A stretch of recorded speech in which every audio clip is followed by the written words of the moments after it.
I'm a bit out of town. Yeah, but thank you for bringing up this topic. And as I speak as someone with a vast know-how on mineralogy, because that's one of my interests and one of my businesses. I am in active mining in East Africa, not only in Kenya, because you understand that in Kenya, getting the rights to concessions is close to impossible. So I've got interest in Tanzania, and right now I'm doing mining in the Democratic Republic of Congo. So when you talk about minerals in Kenya, you have to understand that Kenya is a very wealthy country in terms of our mineral deposits. And I think last time when I was invited to this space, I mentioned that we have a minimum of 970 minerals in this country. Talk of graphite, iron, copper, coltan, manganese, gold, diamond, cobalt, thorium, chromite, name them all, uranium, zinc. Kenya is a very wealthy country. And I based my conversation last time based on the formation of minerals. And we're told that minerals are formed due to changes of temperature and pressure in the ground. And we are so lucky as a country. We have so many areas that have these activities in the ground. And that's why we have so much minerals in this country. The only problem with this country is that a majority of these concessions were taken over from the 1940s, from the time of colonization.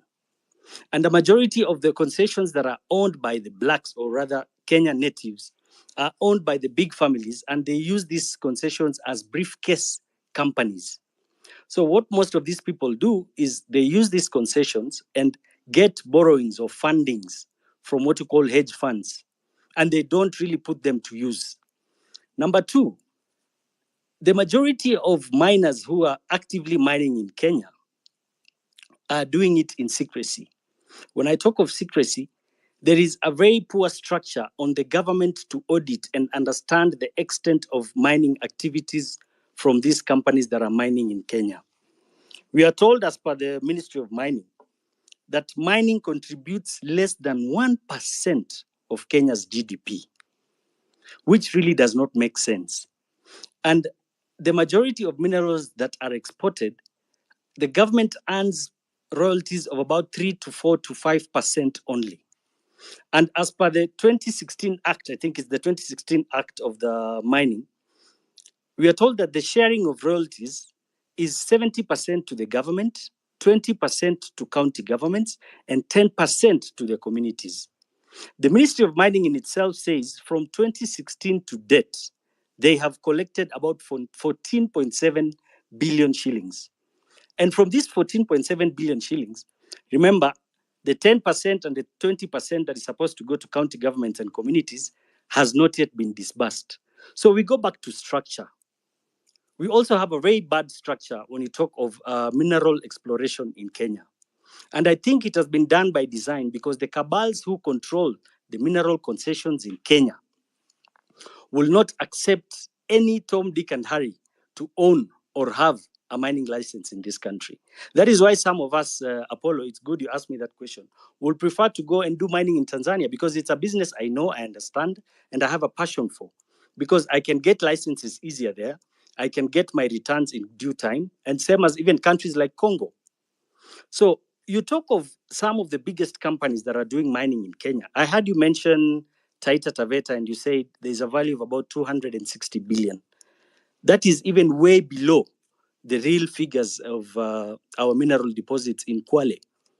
Remember, niobium in itself is of a minimum 200 billion.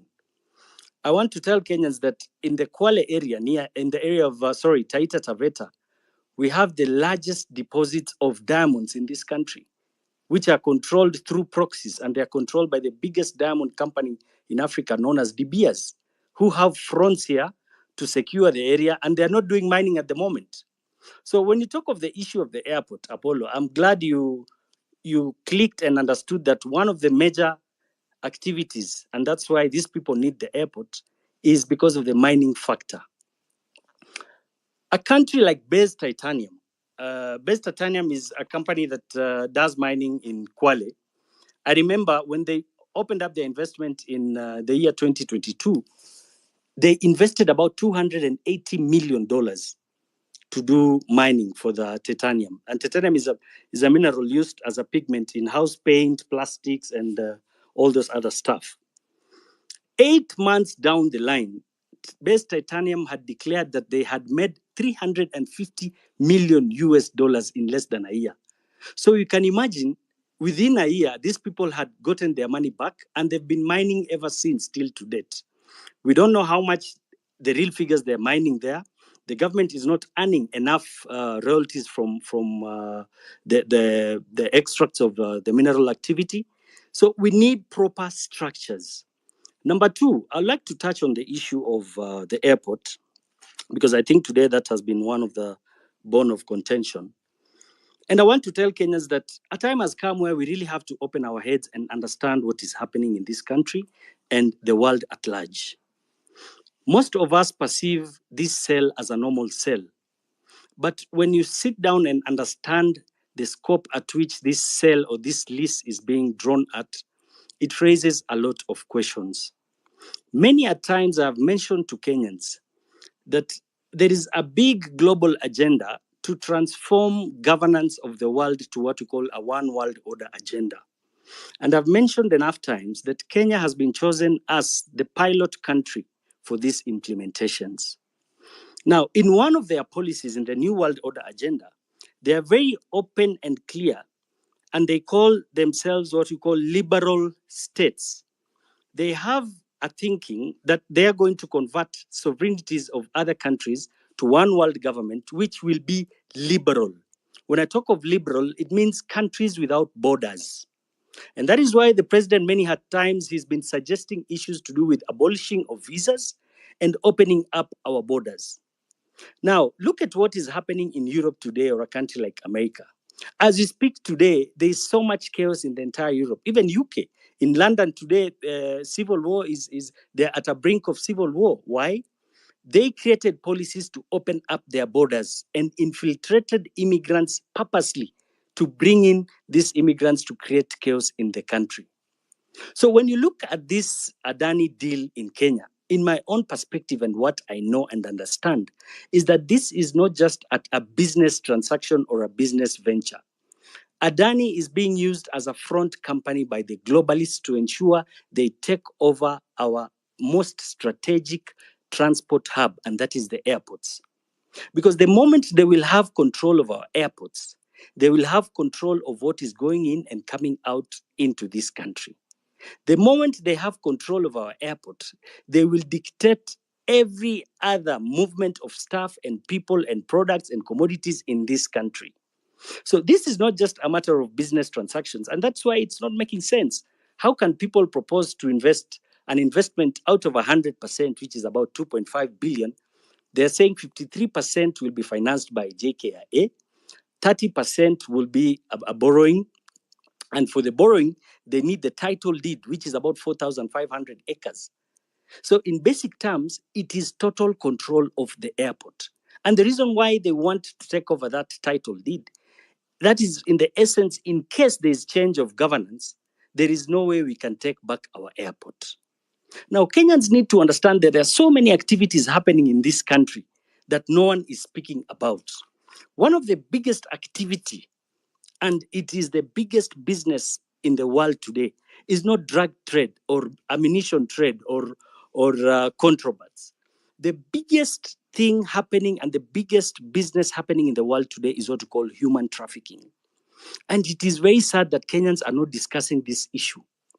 Today, as we speak, Kenya has been named as a conduit of child trafficking, a destination, and a source of child trafficking. Human trafficking is done for various purposes. Number one, for what you call forced labor, or basically labor. There's what you call sex exploitation. Number three is what you call adrenochrome. I don't know if some of you understand what adrenochrome is. Adrenochrome is a chemical compound produced by oxidation of adrenaline. Now, scientifically, it's been proven today that adrenochrome from young children have stem cells that reverse what you call aging. And that is why we've been seeing so many cases of children being abducted in this country. Many a times, every week in the news, you'll see news of children being abducted or being intercepted in the process of trafficking. But no one is speaking about these issues. So I want Kenyans to understand that the other factor of human trafficking is what we call organ transplant. Today, as we speak, Kenyans, I want to let you know that organ transplant and trafficking business is one of the biggest businesses in the world today. A simple organ like a liver will go between 150 to 550,000 euros. So that's about 60 million. A normal functional kidney will go up to about 27 million shillings. Talk of an organ like the eye cornea. Eye cornea will go up to about 2 million shillings. The lungs, a pair will go up to about 22, 23 million shillings. A normal functional heart will go up to about 33 million shillings. So we should not just look at issues and be personal. We need to cascade down the roots and understand the reasons why these people are so much interested in taking over this airport.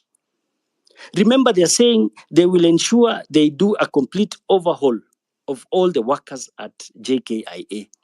The main reason why they want to bring in their people, as Paulo Kimani had said, that is definitely to ensure that there is secrecy and there is total control of the activities they're going to do there. So Kenyans, I want you to go read about human trafficking. Mr. Steve, This is the biggest problem. Yes. Mr. Steve. Yes. I'm not trying to throw you under the bus. I think you are deviating kidogo from the main topic I asked you. But here's another question I have for you. Yes. Yes. Username, I'll not mention